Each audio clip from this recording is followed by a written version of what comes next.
Assalamu alaikum students, how are you? Hope you all are fine and safe by grace of Almighty Allah. Today I am going to start new topic types of salts. As we discussed earlier in previous lecture about what are salts, how they are formed and composition of salts, properties of salts. अब हम discuss करते हैं types of salts, मतलब salts कितनी तरह के होते हैं। वैसे तो साल्ट्स की बहुत ज़्यादा टाइप्स होती हैं, but according to our book और लेवल हमारे पास जो है वो 3 टाइप्स दी हुई हैं साल्ट्स की, हम वो डिस्कस करते हैं। फर्स्ट हमारे पास आ जाता है एसिड साल्ट,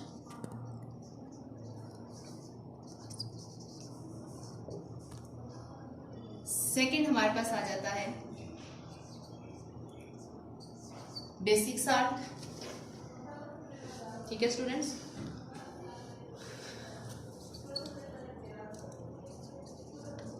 थर्ड हमारे पास आ जाता है नॉर्मल साल्ट, जिसे हम न्यूट्रल भी कहते हैं। ठीक हो गया, यानी कि हम ये 3 तरह के साल्ट्स डिस्कस करेंगे। फर्स्ट है acid salt, basic salt, normal salt. Then first I am going to discuss acid salt. Acid salt क्या होती है students? As the name indicate acid salt, इसका मतलब ये है कि ये एसिड से ही बनते हैं। ठीक है, ऐसे साल्ट जो हम एसिड से बनाते हैं उन्हें हम किसका नाम देते हैं? एसिड साल्ट देते हैं। बट इनमें एक कंफ्यूजन है यहाँ पे। डेफिनेशन देखें, a salt containing replaceable hydrogen atom are formed by the partial neutralisation of an acid. हम इसको यूं लिख सकते हैं डेफिनेशन में, formed by partial neutralisation of acid. ठीक है, ये हमारे पास एसिड की पार्शियल न्यूट्रलाइजेशन से बनते हैं। एसिड की पार्शियल न्यूट्रलाइजेशन। अब ये पार्शियल न्यूट्रलाइजेशन क्या होता है?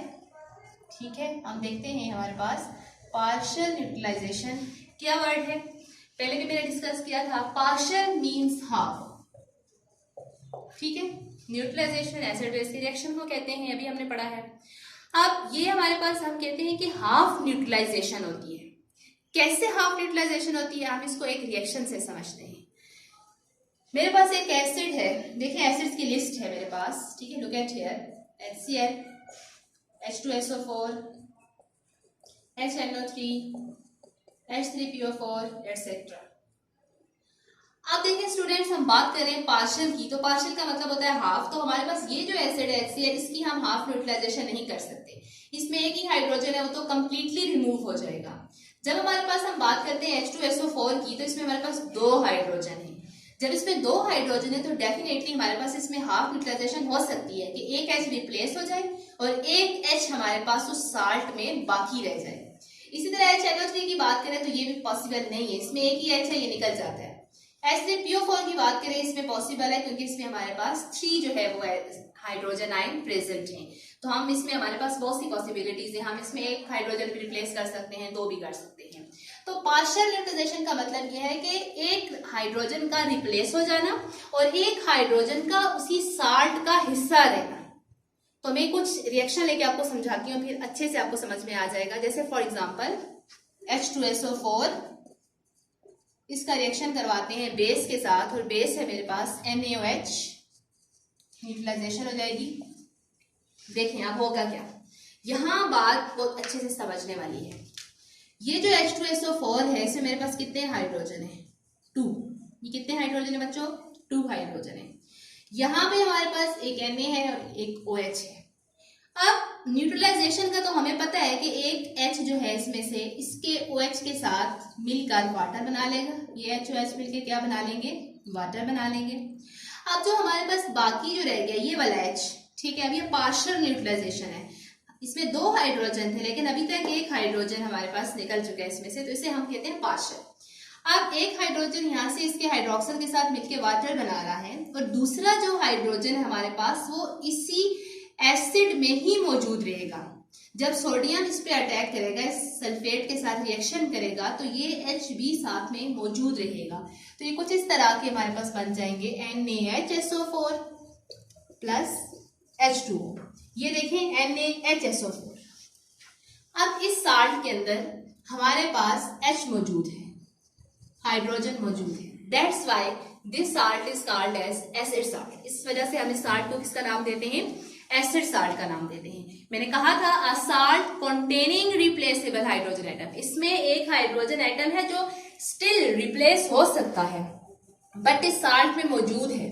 इस वजह से इस तरह के साल्ट्स को हम कहते हैं एसिड साल्ट। ऐसे साल्ट जिनमें स्टिल एक हाइड्रोजन एटम मौजूद हो जिसे हम रिप्लेस कर सकते हैं, उस साल्ट को हम क्या कहते हैं students, acid salt. Secondly, it is formed by the partial neutralisation of acid. ये एसिड्स की पार्शियल न्यूट्रलाइजेशन से बनता है और ये उन्हीं एसिड से बनता है जिनमें एक से ज्यादा हाइड्रोजन एटम प्रेजेंट होते हैं, like this one, sulphuric acid. इसकी और भी बहुत सी एग्जांपल है हमारे पास, NaHSO4, फिर एक और साल्ट होते हैं हमारे पास NaHCO3, sodium hydrogen carbonate, sodium hydrogen sulphate. फिर इसकी एक और एग्जांपल हमारे पास आ सकती है NaH2PO4,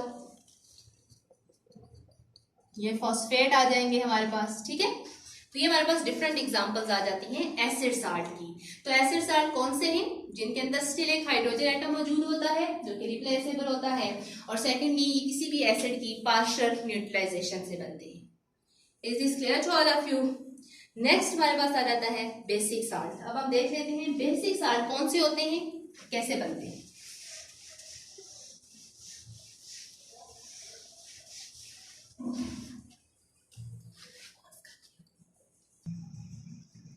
नाउ अब सेकेंड है हमारे पास बेसिक साल्ट। बेसिक साल्ट की डेफिनेशन देखते हैं, a salt containing replaceable OH group.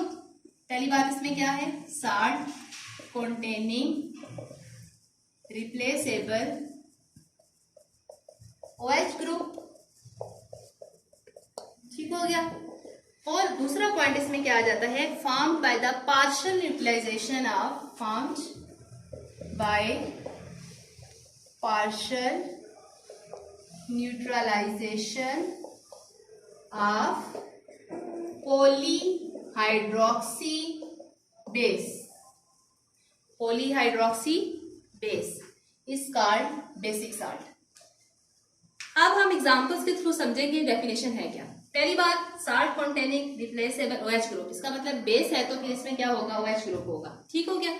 Second इसमें यह है कि पार्शियल न्यूट्रलाइजेशन ऑफ पॉलीहाइड्रोक्सी। अब यहाँ पे स्टूडेंट्स पॉलीहाइड्रोक्सी का क्या मतलब है, देखिए पॉली का मतलब होता है मेनी, हाइड्रोक्सी कहते हैं हाइड्रोक्सल ग्रुप को, यानी कि ऐसी बेस आपने लेनी है, जिस तरह मैंने एसिड में कहा था ना, याद अभी मैंने कहा था एसिड में कि एक से ज्यादा हाइड्रोजन होने चाहिए, यहाँ भी यही बात है कि बेस में एक से ज्यादा हाइड्रोक्सल होने चाहिए, मेनी हाइड्रोक्सल्स, ठीक है। जब एक से ज्यादा हाइड्रोक्सल होंगे तो उनकी पार्शियल न्यूट्रलाइजेशन हो सकती है, वो हाफ न्यूट्रल हो सकते हैं। अगर एक ही OH होगा तो फिर हमारे पास वो कंप्लीटली न्यूट्रलाइज हो जाता है। अब इसकी भी एक एग्जांपल लेते हैं, उसके थ्रू आपको सही समझ आ जाएगी। एग्जांपल है मेरे पास Zn zinc hydroxide plus HCl, मैंने बेस लिया तो एसिड, क्योंकि न्यूट्रलाइजेशन हो रही है। हमारे पास बनेगा क्या यहाँ से, देखें ZnOH, यहाँ पे हमारे पास कितने OH हैं, 2 हाइड्रोक्सल ग्रुप है। तो क्या है स्टूडेंट्स, यहाँ पे कितने हाइड्रोक्सल ग्रुप हैं, 2, पॉलीहाइड्रोक्सी हो गया ये। अब इसमें से हमारे पास एक जो हाइड्रोक्सल ग्रुप है ना, वो यहाँ से रिमूव होना है, क्योंकि पार्शियल न्यूट्रलाइजेशन होनी है। पार्शियल होनी है तो एक OH ने जाना है, ये OH और यहां से ये H, ये मिलके बना लेंगे वाटर। बाकी हमारे पास क्या रह जाएगा, ZnClOH। ये तीनों हमारे पास जब कंबाइन हो जाएंगे, क्योंकि Zn हमारे पास केटायन है, Cl एनायन है, इनकी कॉम्बिनेशन होगी तो साल्ट बनेगा, लेकिन साथ में इनकी कॉम्बिनेशन में हमारे पास आ जाएगा OH, ठीक है। तो क्या है ZnOH Cl प्लस H2। तो अब ये जो हमारे पास साल्ट बना है ZnOH, ठीक है, ये देखें ये OH इसमें प्रेजेंट है, क्योंकि Zn की वैलेंसी क्या होती है बच्चों, +2, हाइड्रोक्सल की -1, क्लोरीन की भी, क्लोराइड आयन की भी -1। तो ये -1 दोनों मिलकर इसकी वैलेंसी को बैलेंस कर रहे हैं, जो बन रहा है हमारे पास +2 और साल्ट में केटायन एनायन बैलेंस हो जाते हैं। अब देखिए ये हमारे पास इस OH की वजह से, हमने कहा था salt containing replaceable OH group, तो इसमें OH ग्रुप प्रेजेंट है। ये हमारे पास क्या है जी, बेसिक साल्ट। तो जितने भी बेसिक साल्ट होंगे उनमें हमारे पास क्या प्रेजेंट होगा, हाइड्रोक्सिल आयन प्रेजेंट होंगे। और सेकेंडली उनकी पार्शियल न्यूट्रलाइजेशन से बनेंगे पॉलीहाइड्रोक्सी बेसिस की, ऐसी बेसिस जिनमें एक से ज्यादा हाइड्रोक्सिल ग्रुप प्रेजेंट हो। This is about basic salt. Now third one is normal salt. Normal salt की डेफिनेशन देख लेते हैं। A salt formed by complete neutralisation, इसमें हमारे पास क्या हो जाएगी, कंप्लीट न्यूट्रलाइजेशन। ठीक हो गया, यानी कि मुकम्मल इसमें न्यूट्रलाइजेशन हो जाएगी हमारे पास। किसकी, ऑफ एन एसिड की हम कंप्लीट न्यूट्रलाइजेशन करेंगे तो हमारे पास जो साल्ट बनेगा उसे हम नॉर्मल साल्ट कहेंगे।